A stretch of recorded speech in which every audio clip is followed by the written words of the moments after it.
My husband texted, "Busy at work. Talk later." My quiet reply was, "Enjoy your dollar plans." He didn't know I'd already seen the messages he sent to his coworker last night. I always thought the world ended with shouting. Doors slammed, plates shattered, neighbors peeking through blinds. Instead, mine ended on a Tuesday evening so quiet I could hear the refrigerator hum.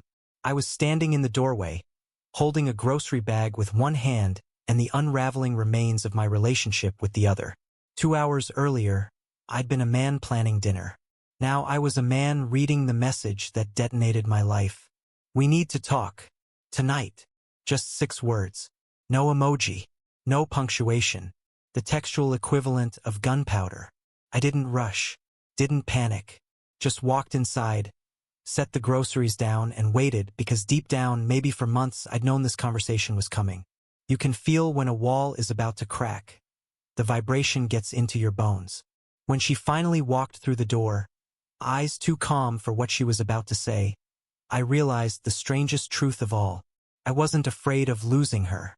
I was afraid of finally knowing the full story.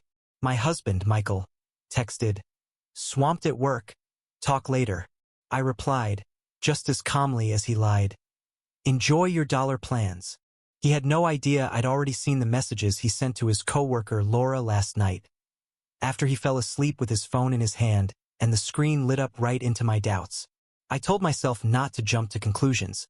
But when a man types, "Can't wait to see you again," at 1:13 a.m., my instincts clock in before my logic. So that evening, instead of waiting like the patient wife he assumed I was, I checked his location. Not the office. Not even close. He was at Harborview, the bar he once swore he barely remembered existed. I drove there, walked in quietly, and spotted him instantly. Laughing, relaxed, a blonde woman's hand draped over his like she owned the lease on him. I didn't confront. I didn't breathe harshly. I just lifted my phone, took a clear photo, and sent it to him. He glanced at the screen, froze, and went pale. When he finally looked up, our eyes met across the room. His full of panic, mine full of clarity. I stood, left cash for my untouched drink, and walked out into the night air with my dignity exactly where he dropped it.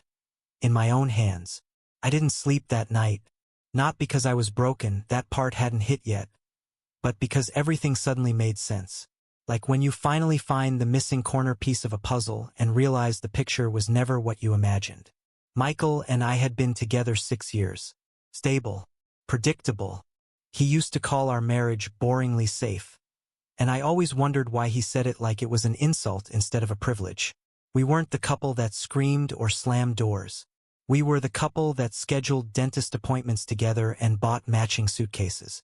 The couple who had a favorite Italian place, a joint Spotify playlist, and the kind of inside jokes that come from repetition, not romance. But somewhere around year 5, the cracks started whispering. First, the small ones. The way he stopped coming home at 6:15 and started arriving at 7:40. Then 9:10. Then, "Don't wait up." The sudden urgent projects from a job he'd previously described as a hamster wheel of routine. The subtle change in how he held his phone. Screen always tilted away. Notifications silenced. Face suddenly locked behind privacy, as if the device contained nuclear codes. At first, I told myself we were just busy. Married life ebbs and flows. People get tired. People drift. People go through phases. Except phases don't come with perfume that smells like vanilla and someone else's budget-friendly hairspray. There was also the way he'd started dressing. Michael was a t-shirt and jeans man for most of our marriage, but around March he started trying different looks. Suddenly there were slim-fit shirts, expensive cologne he didn't wear around me, and a gym membership he actually used. I joked once, lightly, "Who are you trying to impress?" He'd smiled but didn't answer the question. Just kissed my forehead like I was a child asking something cute and naive. Back then, a small part of me thought, he's drifting away. Pull him back. Another part whispered, or let him drift until he shows you where he's going.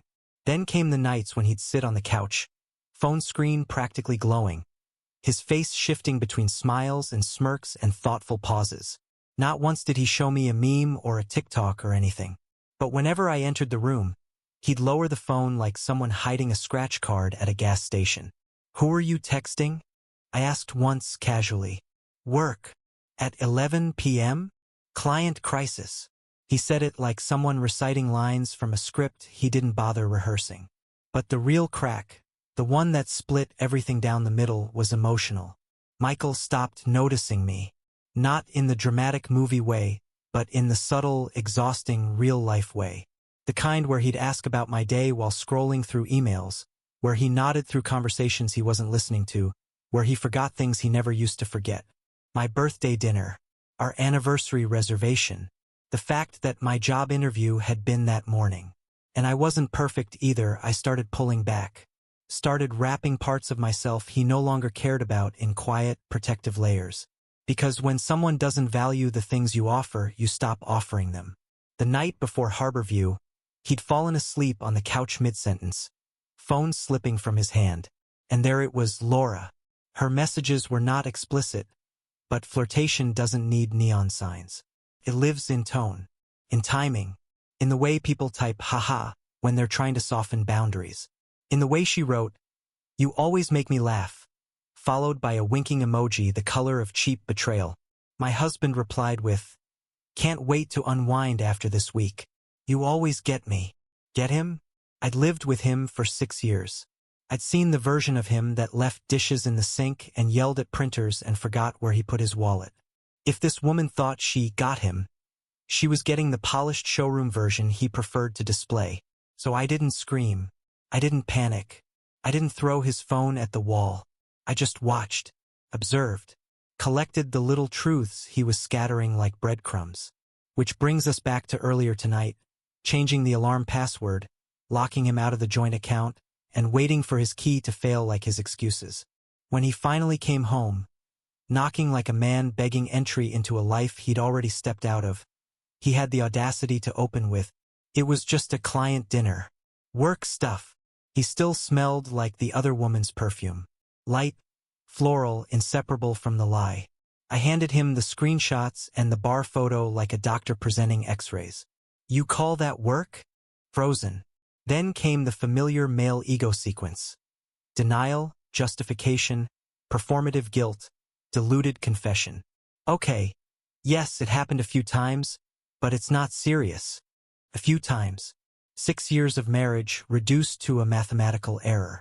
I sent him to the guest room with the same calm you use when sending a misbehaving child to timeout.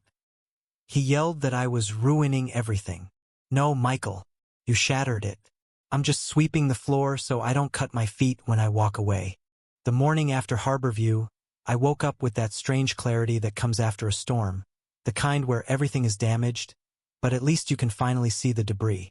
No more guessing, no more excuses, no more patching holes in a sinking ship. I made coffee, sat at the kitchen table, and Googled divorce attorneys. The absurdity of it hit me. 6 years of marriage reduced to a search bar. By noon, I was sitting across from a woman named Karen, who had the calm, unshakable demeanor of someone who'd seen people lose everything and lived to tell about it. She listened to my entire story without interrupting. The bar, the lies, the perfume, the messages. When I finished, she folded her hands and said gently, "Infidelity doesn't matter. Not in California.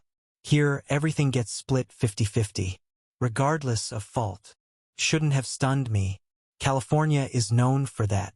But hearing it out loud, that the man who cheated would walk away with half of what I built, felt like swallowing a fistful of gravel. Half the house, half the savings, half the dreams I spent 6 years stitching together. Half of the life he'd checked out of long before I ever knew.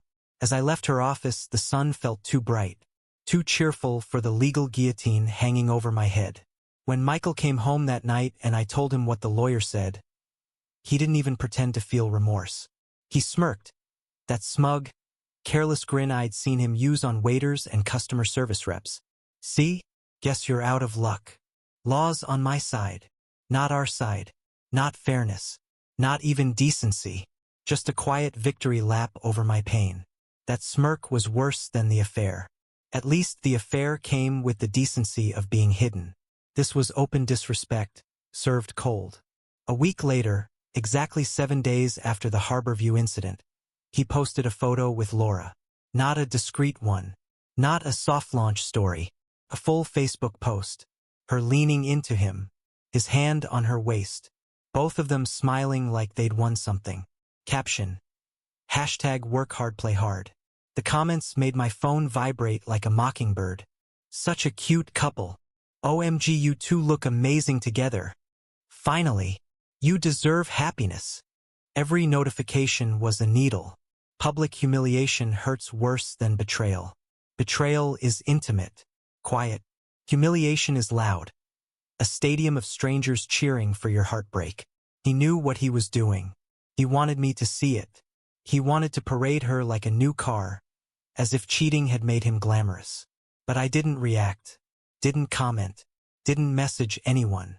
I didn't explode, I recalibrated. That night, while he played happy boyfriend on social media, I began my own project. Survival. I opened a new folder on my computer titled M. Documentation. Inside it, I created subfolders: receipts, screenshots, messages, location logs, call records, bank statements, photos. I wasn't planning revenge. Not yet. I was building a shield brick by brick. Because if the law wasn't on my side, then information would be. Every message he sent her became a tile in a mosaic he didn't know he was painting. Every timestamp became a nail. Every receipt from Harborview, every Lyft ride suspiciously close to Laura's apartment, every working late lie, all of it went into the archive. I even started taking photos of his laundry, lipstick smudges, perfume traces, hotel receipts he forgot to hide. Small things individually harmless. Together they formed a pattern. A pattern a judge would recognize. A pattern his new girlfriend wouldn't want online. A pattern the people cheering for them wouldn't clap for if they saw the whole picture. He once told me I was too quiet when I'm angry. Like it made him uncomfortable. He should have paid more attention to that. Quiet doesn't mean weak. Quiet means calculating. Quiet means I'm not losing control. I'm collecting it. Michael thought the law was on his side.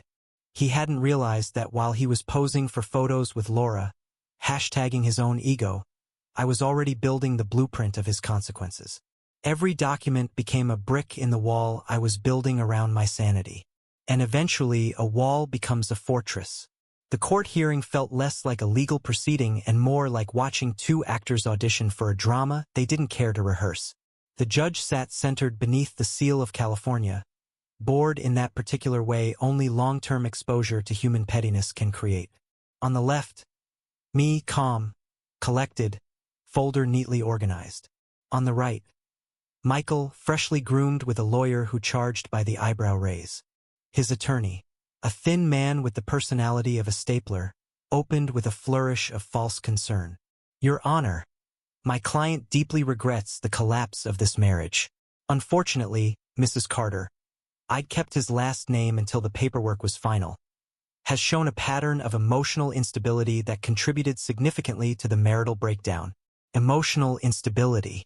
Interesting choice of words for the woman who calmly filmed evidence while her husband's mistress drank coffee from her favorite mug.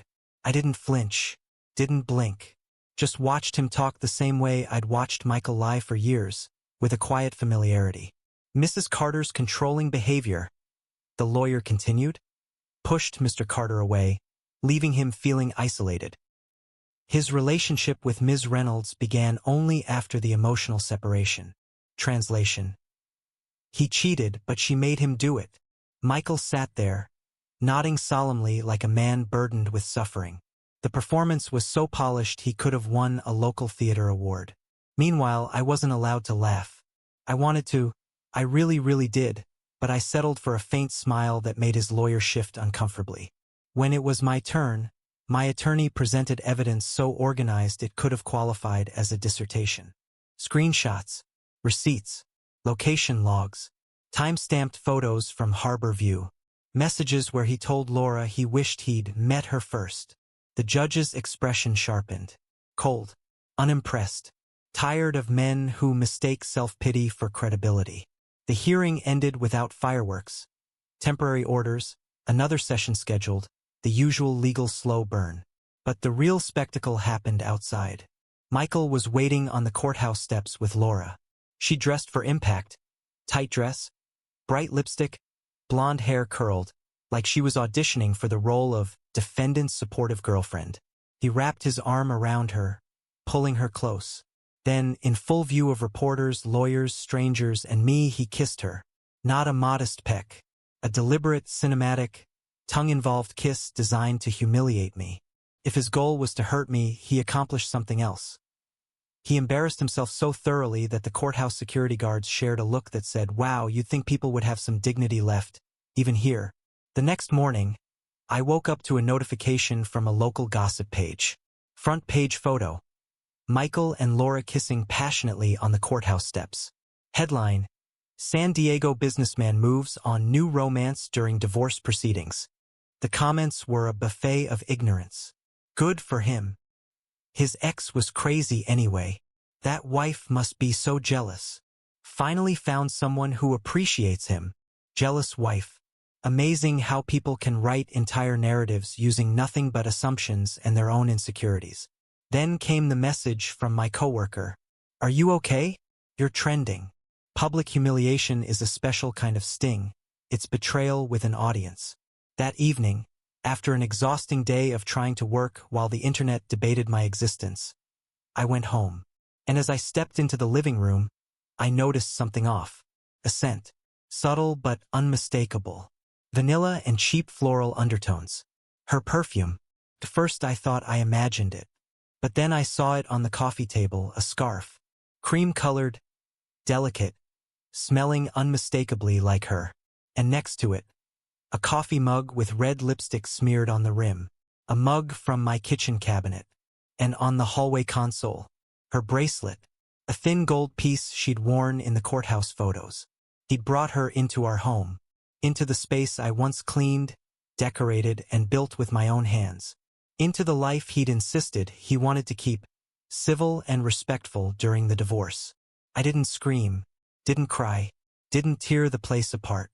Instead, I did what I had been doing best. I documented. Photo of the scarf. Photo of the mug and lipstick. Photo of the perfume residue on the throw blanket. Photo of the bracelet. Photo of the bathroom sink where a stray blonde hair clung to the porcelain. I sent every image to Karen with the subject line, "Additional evidence." She replied within 5 minutes. "Perfect. This will help our argument significantly." And for the first time that week, I felt something close to satisfaction. Not because I wanted revenge, but because the truth was finally stacking itself neatly in my favor. It wasn't revenge. It wasn't theatrics. It wasn't even anger anymore. It was proof. And proof speaks louder than humiliation ever could. 2 months later, the verdict arrived like weather, predictable, indifferent, impossible to bargain with. The courtroom was cold that day, colder than usual. Maybe I was imagining it. Maybe the chill was coming from inside me. The judge shuffled through a stack of papers that represented the corpse of my marriage. Bank statements, appraisals, lists of assets, photos, declarations. 6 years of life boiled down to numbers written in a neutral font. "The court finds the division fair," she said, tapping her pen against the order. "Fair. The house, our house, sold for $540,000. After the mortgage and fees, the split was clean, about $110,000 each. The joint savings account I'd spent years feeding, budgeting, protecting, cut neatly in half. My retirement fund? Divided proportionally by law, even though he contributed almost nothing. And the final insult. My grandmother's antique furniture, the pieces I'd begged the court to spare, the ones she'd smuggled across the country after the war, were deemed shared marital property. Michael walked out with the walnut armoire my grandmother polished every Sunday. With the cedar chest she'd kept her wedding dress in. With memories he never earned and family history that didn't belong to him. And the judge had the audacity to call it fair. Fair to who? Certainly not to the woman who stayed, who worked, who sacrificed, who held a home together while he chased validation at bars and in someone else's perfume. When the session adjourned, Michael acted like it was a middle school graduation. Relief mixed with arrogance. He walked into the hallway, where Laura stood waiting, legs crossed, wearing another dress too tight for a courthouse, but perfect for someone who loved attention more than decorum. He wrapped his arms around her, kissed her openly, again always for show, and whispered loud enough for me to hear, "Don't be mad, babe. That's just life." His life, apparently. His life that demanded celebration while mine had to be dissected in legal language and notarized signatures. I watched him walk away with her on his arm, her laugh echoing down the hallway like a cheap wind chime. No one stopped them. No one said it was tacky. No one asked why a man celebrating the spoils of a divorce looked like someone who just won a raffle. 10 years of love, trust, and shared dreams. That was the actual cost of his new life. A price he never acknowledged. A price I never agreed to pay. Karen, my lawyer, touched my arm gently. She had that compassionate look professionals give when they've seen justice fail in ways the law can't admit. "You won morally," she said. "The truth is on your side." I let out a small, humorless laugh. Morality doesn't count in court. Because it doesn't. The law isn't built for morality. It's built for division. Lines drawn on paper. Assets exchanged like items at a market. The emotional part, the betrayal, the humiliation, the loss, doesn't get weighed. Doesn't get compensated. Doesn't even get acknowledged unless it fits in a legal definition. So I stood there in my quiet grief, holding a folder of documents that told me exactly how much my marriage was worth in dollars, and exactly how little it was worth in loyalty. The hallway emptied. Laura's laughter faded. Michael's cologne lingered for a minute, then disappeared like everything else he'd once been. As I walked outside, the air felt strangely clear. The kind of clarity you get after a storm rips through your life and leaves it unrecognizable. Not peaceful yet, not even close, but open. The life I'd built was gone, divided, cataloged, sold, and signed away. But the ruins? They were mine, and so was the silence that followed. Now I live in a small apartment in Santa Ana. My life fits into fewer boxes than I expected. Funny how grief shrinks things, objects, routines, entire futures, until all that's left is what you can carry alone. The apartment isn't special. It's not the kind of place you brag about or post photos of. Light beige walls, a balcony with peeling paint, a kitchen with cabinets that don't close unless you push them twice. But it's mine.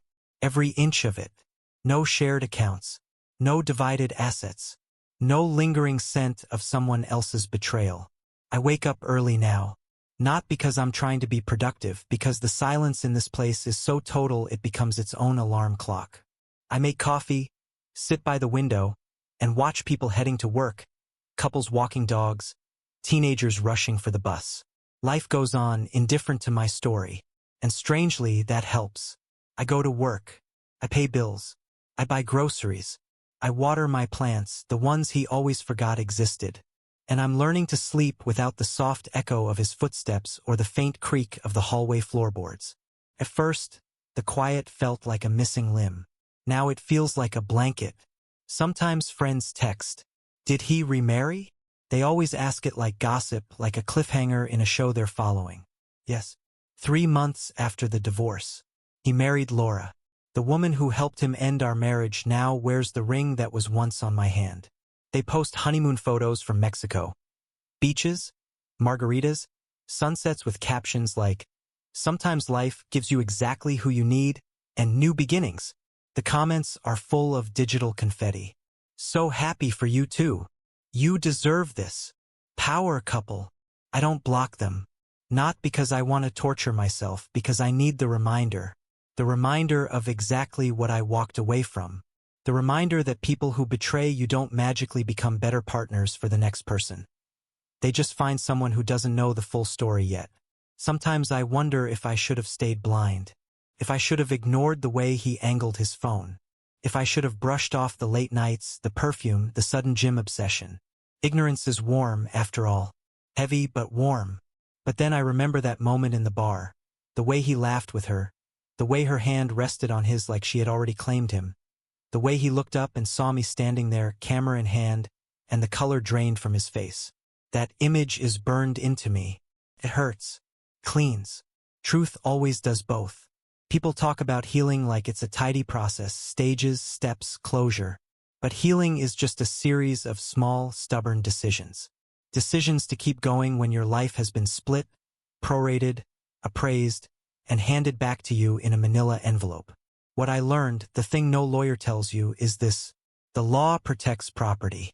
It divides houses, furniture, accounts, assets. It labels betrayal as irrelevant and love as non-material. But your heart, your sanity, your sense of self, those are unregulated territories. The law won't defend them. You have to. So I built something new. Not a marriage, not a home, not a future wrapped around someone else. I built a boundary, a voice, a version of myself who doesn't apologize for seeing the truth.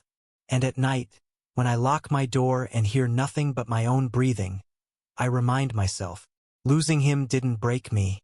Trusting him almost did. Truth doesn't save you from pain. It saves you from living in someone else's lie. And that, in the end, is the only kind of protection that counts.